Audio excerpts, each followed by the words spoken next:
Assalamu alaikum students. In this lecture we will discuss the clear properties. Suppose we have some property of relations on a set A जिसको हम denote करेंगे with this P. वो property क्या हो सकती है? वो कोई भी प्रॉपर्टी हो सकती है, सिमेट्रिक प्रॉपर्टी हो सकती है, ट्रांजिटिव हो सकती है, रिफ्लेक्सिव प्रॉपर्टी भी हो सकती है. तो किसी भी प्रॉपर्टी को जो कि रिलेशंस के ऊपर डिफाइन है हम उसको P से डिनोट करेंगे. A relation on A which have the property P is called the P relation. यानी किसी भी रिलेशन के ऊपर अगर आपके पास प्रॉपर्टी P, वो कोई भी प्रॉपर्टी डिफाइन हो सकती है, तो उस रिलेशन को हम बोलेंगे P रिलेशन. फॉर एग्जांपल यहाँ पे हम बता सकते हैं कि now let A R be a given relation on A with और विदाउट प्रॉपर्टी P. कि R हमारे पास एक गिवन रिलेशन है, उसके ऊपर प्रॉपर्टी P जो है वो हो भी सकती है और नहीं भी हो सकती. Then P clear of R क्या होगा, उसको हम इस तरीके से डिफाइन करेंगे P ऑफ R. यानी P clear of R is defined as P of R is a relation on A containing R such that R is a subset of P of R and P of R is a subset of S for any other P relation S containing R. इसमें हम क्या कह रहे हैं कि P clear of R यानी कोई भी रिलेशन R है ऑन अ सेट A, अगर उसके पास उसके ऊपर प्रॉपर्टी P डिफाइन है या नहीं भी डिफाइन, तो उसका हम P क्लियर ऑफ आर किस तरीके से डिफाइन करेंगे, वो इस तरीके से उसको डिनोट करेंगे P ऑफ आर से. और वो किस टाइप का रिलेशन होगा, on a set A containing R. यानी P ऑफ आर जो है वो कंटेन करेगा R को और P ऑफ आर जो है वो कंटेन करेगा S में. For any other P relation S containing R, कोई और रिलेशन S होगा यानी P रिलेशन S होगा जो कि R को कंटेन कर रहा होगा.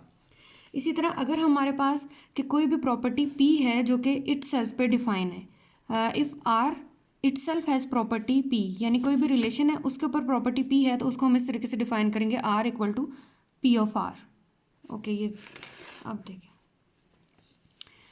If R itself has property P then R can be written as R equal to P of R. R यहाँ क्या है, कोई भी रिलेशन हो सकता है.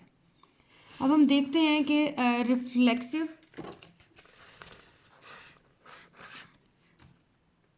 The reflexive, transitive or transitive clears of a relation R will be denoted by reflexive of R, symmetric of R and transitive of R.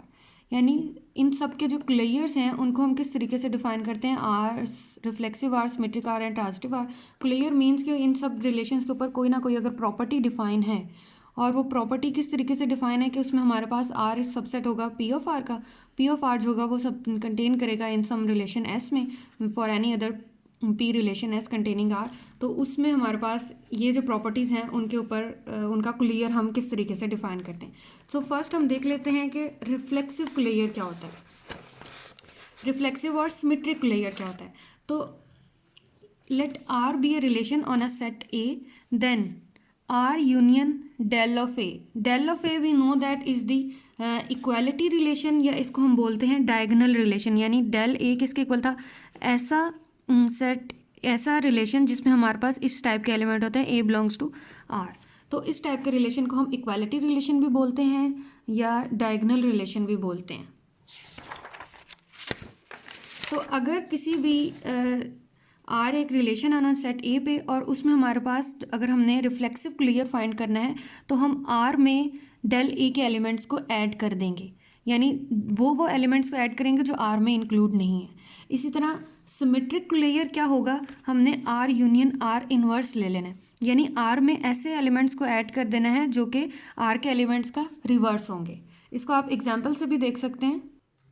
अब ये एक सेट A डिफाइन है और उसके ऊपर ये रिलेशन R लिया हुआ है. अब हमने इसका रिफ्लेक्सिव ऑफ R फाइंड करना है, यानी हमने इसका रिफ्लेक्सिव क्लियर फाइंड करना है. तो हम क्या करेंगे, R यूनियन डेल A करना था ना, R यूनियन डेल A. अब हमारे पास यहाँ देखो 1 1 पेयर है, अब यहाँ पे हमारे पास 3 3 पेयर भी है, बट मिसिंग क्या है, मिसिंग वाले जो पेयर्स हैं वो हमारे पास क्या हैं, यानी डेल A यहाँ से क्या हो जाएगा 2 2 वाला और 4 4 वाला पेयर जो है वो मिसिंग है. इन दोनों का यूनियन ले लो तो हमारे पास कौन से पेयर्स आ जाएंगे, वो किस फॉर्म में, जो हमारे पास रिफ्लेक्सिव ऑफ R यहाँ से क्या आ जाएगा 1 1 1 3, या आप इसको लिख लो 2 2.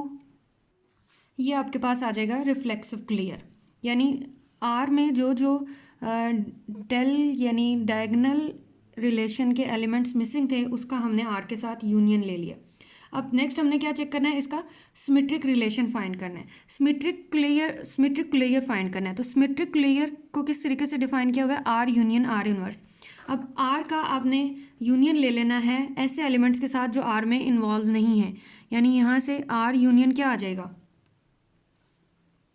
कौन कौन से एलिमेंट्स आएंगे, 4 2 आएगा एंड 3 4 आएगा, क्योंकि ये वाले एलिमेंट्स हैं वो आर में मिसिंग है, यानी 1 3 है, 3 1 भी है, 2 4 है बट 4 2 नहीं है तो हमने उसको ले लिया क्योंकि ये आर इनवर्स का एलिमेंट है। इसी तरह 3 1 है, 1 3 भी है, 3 3 भी है, 4 3 है बट 3 4 नहीं है तो उसको भी हमने ले लिया। अब इनका यूनियन ले लें तो यहाँ से आ जाएगा, ये हमारे पास आ गया सिमेट्रिक क्लियर। ठीक है, ये बात याद रखनी है, जब भी आपने ट्रांजिटिव क्लियर फाइंड करना है तो आर का यूनियन ले लो विद डेल ए से, और सिमेट्रिक क्लियर फाइंड करना है तो आर का यूनियन ले लें विद आर इनवर्स से। Next is transitive closure. Let R be a relation on a set A, we define R asterisk equal to union I from 1 to infinity R I, यानी R asterisk is the transitive closure of R. अब R asterisk किस तरीके से define होगा, वो इस तरीके से डिफाइन होगा, means R asterisk will be equal to R union R square union R cube and so on union R n, अगर आपके पास ए जो है वो कोई भी फाइनाइट सेट का एलिमेंट है। ठीक है, यूनियन आर आई का यही मतलब है, R union R square R cube इन सब का यूनियन ले लेना है, और हम जानते हैं कि आर स्क्वायर किसके इक्वल होगा, that will be R o are.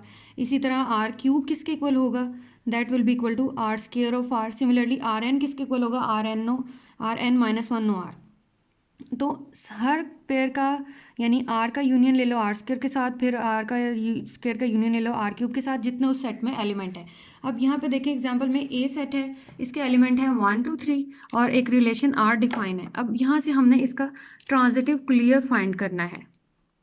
तो ट्रांजिटिव क्लियर किसके इक्वल होगा, यहाँ से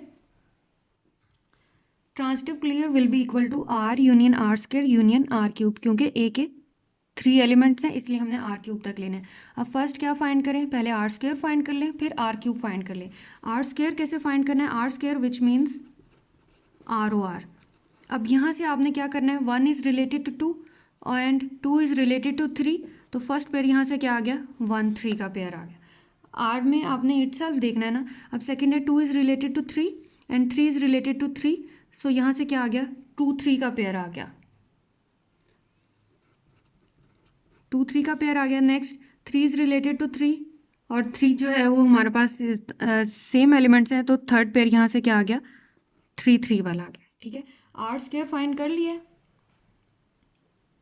अब नेक्स्ट हमने क्या फाइंड करना है, आर क्यूब फाइंड करना है। आर क्यूब किसके इक्वल होगा, आर स्क्वायर ओ आर के, यानी अब इसका हमने रिलेशन चेक करना है with this set, this relation.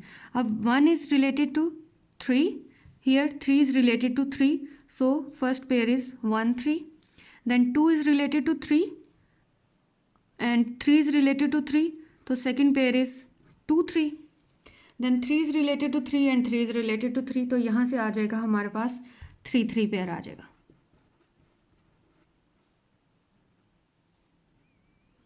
अब ट्रांजिटिव क्लियर कि यहाँ पे मैंने डेफिनेशन लिखी है किसके इक्वल है, R union R square union R cube, तो यहाँ से ट्रांजिटिव क्लियर क्या आ गया, transitive of R will be equal to, इन दोनों का आर के साथ इन दोनों का यूनियन ले लो, तो यहाँ आ गया आर के पहले एलिमेंट्स लिख लो 1 2 2 3 3 3, अब यहाँ से देख लो 1 3 देन 2 3 ऑलरेडी लिख चुके हैं, 3 3 भी लिख चुके हैं, 1 3 इज ऑलरेडी, 2 3 भी लिख चुके हैं, तो 3 3, तो हमारे पास ट्रांजिटिव ऑफ क्लियर क्या आ गया, 1 1 2 3 3 3 एंड 1 3। ठीक है, समझ आ गई है। रिफ्लेक्सिव और सिमेट्रिक की पहले मैं एक्सप्लेन कर चुकी हूँ, और किसी भी जो रिलेशन है उसका आपने ट्रांजिटिव क्लियर फाइंड करना है तो वो आपने इस फॉर्मूला या इस प्रॉपर्टी के अकॉर्डिंग कैलकुलेट करना है। होपफुली आप लोगों को क्लियर हो गया। अगर आप लोगों को still you have some doubts you can ask me, और जो है अगर आप लोगों को ये मेरा लेक्चर अच्छे से क्लियर हो गया है तो इस वीडियो को लाइक करके मुझे बताएं कि आप लोगों को वाकई समझ आ गई है। अगर जितने स्टूडेंट्स ने लाइक होगा तो मुझे आइडिया हो जाएगा कि ये लेक्चर आप लोगों के लिए इफ़ेक्टिव है। ठीक है, और अगर आप फ्यूचर की वीडियो से अपडेट रहना चाहते हैं तो चैनल को सब्सक्राइब कर लें। Okay, thank you so much.